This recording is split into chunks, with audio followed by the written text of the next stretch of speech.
हिमाचल प्रदेश के भारतीय जनता पार्टी के जो अध्यक्ष हैं, उनके भाई राम कुमार बिंदल जी के ऊपर एक 25 वर्षीय युवती के साथ दुष्कर्म का जो आरोप लगा है, उससे मैं कहती हूं कि पूरे प्रदेश को शर्मसार कर दिया। भारतीय जनता पार्टी जो अपने आप को महिलाओं की हितैषी साबित करने का हर बार प्रयास करती रहती है, वो उनके नारों में भी हमेशा आपको दिखाई देता है जो केवल नारे भरी है, बेटी बचाओ बेटी पढ़ाओ। लेकिन आपने देखा होगा कि हमेशा ये सिर्फ नारे ही लगाते हैं, जब असलियत में कुछ करने की बारी होती है बेटियों की सुरक्षा के लिए, तब ये कभी भी वो धरातल पर दिखाई नहीं देता है। इस घटना से सभी महिलाओं में आक्रोश है और मैं पुलिस विभाग का धन्यवाद करना चाहूंगी, जिन्होंने इसमें त्वरित कार्रवाई करते हुए उनको गिरफ्तार किया। और मैं मांग करती हूं कि उस बेटी के साथ जिसके साथ ये अन्याय हुआ है, उसको न्याय मिलना चाहिए। उसने हिम्मत दिखाई। बहुत कम महिलाएं होती हैं जो हिम्मत करके आगे आती हैं, और मैं मांग करती हूं कि उस बेटी को सुरक्षा भी मिलनी चाहिए, ताकि भविष्य में फिर कभी भी किसी भी बेटी के साथ इस तरह का मामला जो है पेश ना आए। तो मैं आज पूछना चाहती हूं भारतीय जनता पार्टी के नेताओं से और भाजपा के नेत्रियों से कि वो आज खामोश क्यों हैं। एक महत्वपूर्ण पद पर बैठे हुए व्यक्ति के परिवार से अगर इस तरह की घटनाएं हो रही हैं, तो आप समझ सकते हैं बाकियों से हम क्या उम्मीद कर सकते हैं। और भारतीय जनता पार्टी इसमें जो अध्यक्ष हैं, उनको क्या पार्टी से हटाएंगी या उनके पद से हटाएंगे, मैं ये पूछना चाहती हूं। और जो पीड़ित लड़की है, उसके साथ महिला कांग्रेस खड़ी है उसको न्याय दिलाने के लिए, क्योंकि हमेशा से महिला कांग्रेस ने जब भी कहीं भी किसी भी लड़की के साथ, वो चाहे कोई भी हो, किसी भी जात धर्म की हो, महिला कांग्रेस हमेशा से पीड़ितों के साथ खड़ी रही है। और आज का हमारा ये प्रेस कॉन्फ्रेंस को करने का यही मकसद था कि उस बेटी को न्याय मिलना चाहिए। भाजपा का चाल चरित्र और चेहरा समय समय पर परिलक्षित होता रहा है, और मैं ये भी, मुझे और आप सभी ने देखा होगा कि एक मैं क्या गिनाऊं, आप देखिए, चाहे वो प्रज्वल था, चाहे वो और भी इतने सारे, अंकिता भंडारी का केस था, कुलदीप सेंगर का था, ये भाजपा के ही इसमें क्यों इन्वॉल्वमेंट होती है। उन्होंने उनके बजाय पीड़िता के पक्ष में खड़े होने के, वो लोग हमेशा से उनको बचाने में लगे होते हैं। ये कोई नई बात नहीं है, ये हम और आप सबके सामने है। तो मैं पूछना चाहती हूं, क्या नैतिकता के आधार पर प्रदेश अध्यक्ष जो है वो इस्तीफा देंगे?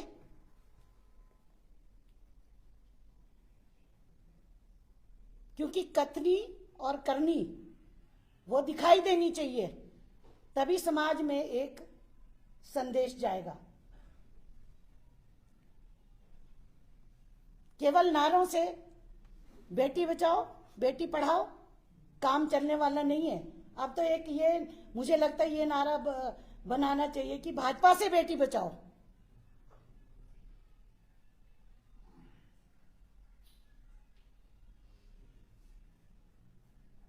और उस बेटी को जरूर न्याय मिलेगा।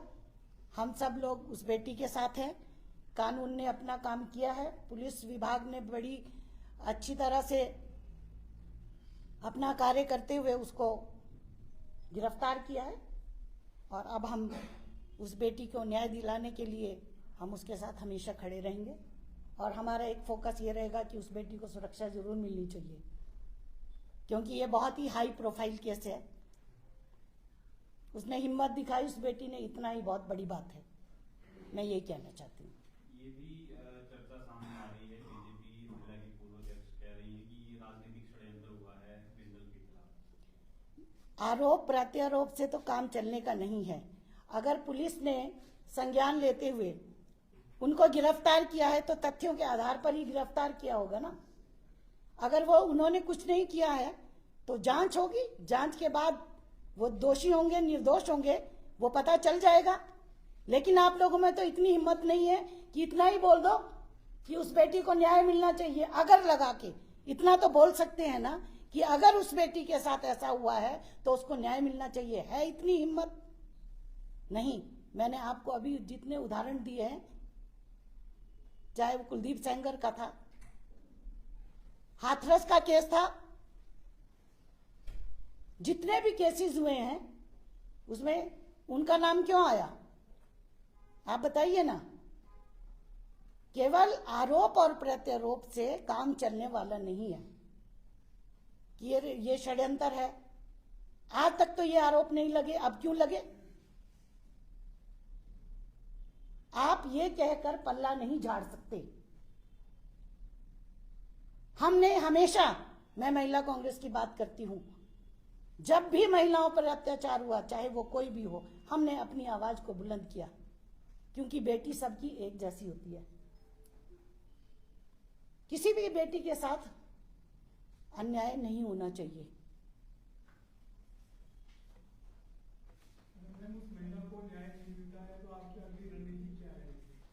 देखिए, अभी पुलिस ने एफआईआर की है, साक्ष्य होंगे तभी की है। अब उसके स्टेटमेंट होगी लड़की की, उसके बाद इसमें केस चलेगा, निर्णय होगा। मुझे उम्मीद है कि उसको न्याय मिलेगा बेटी को। भी हाई प्रोफाइल केस है, ऐसा पहले भी देखने में आता है, कई बार पकड़े जाते हैं फिर बाद में निर्दोष बाहर निकल जाते हैं। तो क्या लगता है आपकी सरकार है प्रदेश में, आपने कहा कि सिक्योरिटी वाली बात है, सिक्योरिटी भी आपने सुरक्षा के नजर से कहा है, ऐसा नहीं कि ठंडे बस्ते में रहेगा? क्योंकि अभी मामला आया कल, वो उसके बाद जो है वो हॉस्पिटल में 4 दिन हो गए हैं, कि उनको आपको प्रॉब्लम हुई? देखिए बात सुनिए, हाई प्रोफाइल केस है और कानून अपना काम करेगा। अगर ऐसा नहीं होता तो एफआईआर नहीं होती, कुछ साक्ष्य जुटाए होंगे ना। ऐसे तो बिना साक्ष्यों के तो कुछ नहीं होता है। तभी तो हम कह रहे हैं कि उस बेटी को भी सुरक्षा मिलनी चाहिए। जैनब जी, ये मामला सामने आया, लेकिन ये भी तो देखा, आप ही की सरकार के 2 अधिकारी हैं, 2 एसडीएम के खिलाफ आरोप लगे, लेकिन उनको तो पुलिस अरेस्ट नहीं कर पाई। उन्हें तो समय, ऐसा लग रहा है कि समय दिया गया। बिल्कुल नहीं। क्या चीजें हुई हैं वो सबके सामने है। एक बात, मामले में त्वरित कार्रवाई पुलिस ने की? नहीं, बिल्कुल नहीं है, ऐसा कुछ भी नहीं है। उनको भी, उनका वो भी कोर्ट में सब जुडिस था, कोर्ट में उनको कोर्ट में जाना पड़ा, उनको कोर्ट में जाना पड़ा। और उनका आपस में जो स्टेटमेंट आई है, जिसने शिकायत की है, उनका आपस में समझौता हो गया है।